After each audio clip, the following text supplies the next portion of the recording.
Bonjour, nous allons nous poser la question ce matin, comment limiter les pertes post-récolte dans la filière fraise au Cameroun? Comme vous le savez tous, je m'appelle Vidal Jeffa, promoteur de Camé Agricole Sahara.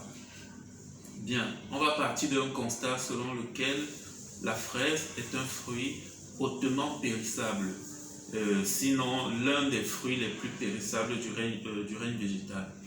Voilà, en effet, la fraise se conserve en maximum 3 jours à température ambiante et cette conservation peut aller jusqu'à 5 jours si on met au frais. Et la température au frais varie entre 0 et 2 degrés. Donc vous voyez à quel point ce serait difficile de récolter la fraise et commencer à chercher le client. Donc il y a un risque de perte post-récolte et les pertes post-récolte du fraisier, de la fraise peuvent aller dans l'espace d'un jour, peuvent s'évaluer à 50% si on n'a pas bien géré.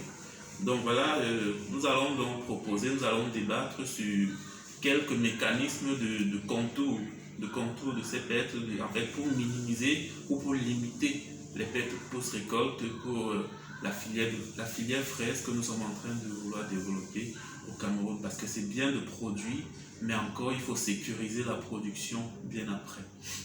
Déjà, nous avons proposé deux solutions principales pour pallier à ce problème. La première solution sera de transformer, qui est c'est la solution la plus facile. Et la deuxième solution, ce sera la solution qui est beaucoup plus liée au marché. Donc il sera question de pouvoir vendre le produit même avant qu'il ne soit produit. Je ne sais pas si on se fait comprendre, cela veut dire avant la récolte, on devrait déjà avoir un client de telle sorte que le produit quitte du champ à destination du client. Donc on va aborder le premier point qui est la transformation. Pourquoi est-ce que la transformation de la fraise allonge sa période de conservation? En effet, si on transforme la fraise, on peut quitter d'une conservation de 5 jours à 1 an, voire 2 ans. Tout dépend des sous-produits, en quoi est-ce qu'on a transformé la fraise. Donc nous allons énumérer quelques sous-produits afin que les uns et les autres puissent avoir des idées de transformation de leurs fruits à la récolte. Parce que ceux qui n'auront pas été vendus en l'état, en fruits, c'est-à-dire, alors vont passer à l'usine pour être transformés. Quand je dis l'usine, on peut parler des micro-usines, des micro-industries aussi. Donc voilà, l'un des produits les plus en vue dans la transformation, c'est la confiture de fraises. On peut transformer la fraise en confiture de fraises, c'est déjà courant. Il y a des confitures d'ananas, confitures de mangue. Pourquoi pas penser à la confiture de fraises? Et vu que c'est un produit pasteurisé, elle se conserve en moyenne 1 année si on n'a pas encore ouvert. Et si on a ouvert déjà le flacon, même 3 mois au frais. Donc il y a la confiture de fraises, il y a le vin de fraise qui peut se conserver plus de 10 ans. Vous savez, un vin, il est vieux, il est bon. Plus il vieillit, plus il est bon. Le vin à la fraise, c'est aussi un vin, il faut le noter, c'est un vin très prisé en Italie. Nous avons le sirop de fraise, nous avons les croustilles de fraise, c'est-à-dire les fruits séchés. Nous avons la poudre de fraise et enfin nous avons le pain en fin en fait. La liste est inexhaustive. Nous avons le vinaigre à la fraise. Donc en fonction des différentes des inspirations entrepreneuriales que les uns et les autres auront, ils pourront avoir des sous-produits, pourquoi pas des parfums. Donc voilà quelques sous-produits qui permettent de rallonger la période de conservation du fruit et de permettre et de commercialiser sans toutefois avoir la pression. Donc on va aborder sans tarder l'aspect vente à terme. Comment est-ce que c'est possible de trouver un client avant même d'avoir produit?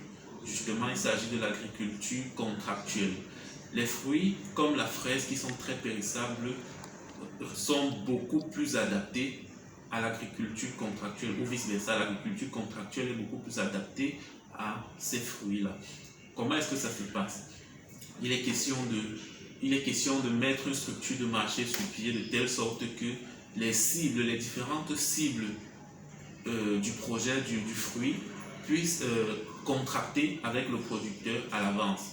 Puisse par exemple se dire ok, on signe un contrat aujourd'hui pour que à partir de mars ou de février 2020, nous sommes en novembre 2020, pour qu'en février 2021, autant pour moi, nous sommes en novembre 2020, vous puissiez commencer à nous livrer. Donc c'est un contrat à terme. Quand le contrat est signé, alors les producteurs se mettent au travail, sachant déjà la destination de leurs fruits à la récolte. Vous voyez, et le client, lui, l'attend directement. Voilà quelques cibles avec lesquelles on peut faire des contrats à terme. On peut contracter tel que nous avons dit. Nous avons la grande distribution en fait. Ça veut dire les grandes surfaces. Au Cameroun, on peut en citer Maïma, Carrefour, Santa Lucia, Super U et j'en passe. Dove à Yaoundé, voilà.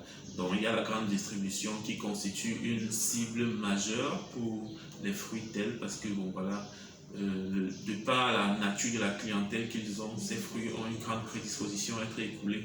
Et ces grandes distributions sont à mesure de passer des commandes assez imposantes et dans des délais, à des fréquences réduites, ça veut dire par semaine, par mois. Voilà, on a des agro-industriels, qu'ils soient micro ou macro. Les agro-industriels, c'est des sociétés comme, je ne sais pas trop, sans publicité, Dolay, Camlet, pourquoi pas les brasseries. Donc des entreprises comme ça, avec eux, on peut signer des contrats pour les livrer la matière première. On signe des contrats pour produire selon leur itinéraire et leur livrer. On a le marché d'exportation. Avec un client, quand on parle d'exportation, on préfère se limiter au marché sous-régional. Entendez par là le Gabon, le Congo, la RCA, le Tchad, ainsi de suite, les pays environnants, le Nigeria.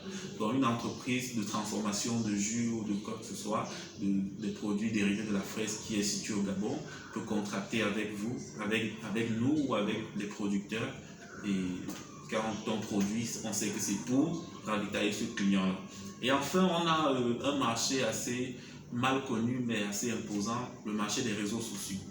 Bon, le marché des réseaux sociaux, on n'a pas de contrat à terme à signer. Ça, c'est le marché de dépannage. Donc, lorsque les fruits sont récoltés, s'il n'y a pas eu de contrat, c'est ce marché-là qui absorbe le plus. Donc, on parle ici des ménages.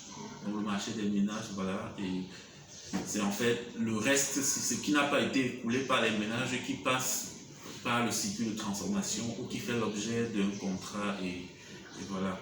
Donc lorsqu'on a déjà structuré une chaîne pareille, on peut se vanter d'avoir un marché fonctionnel et on peut produire la fraise sans toutefois avoir peur des pertes liées à la récolte, à la pourriture. Merci beaucoup. Et les commentaires, nous vous attendons en commentaire pour discuter. Voilà. Merci. Bonne journée.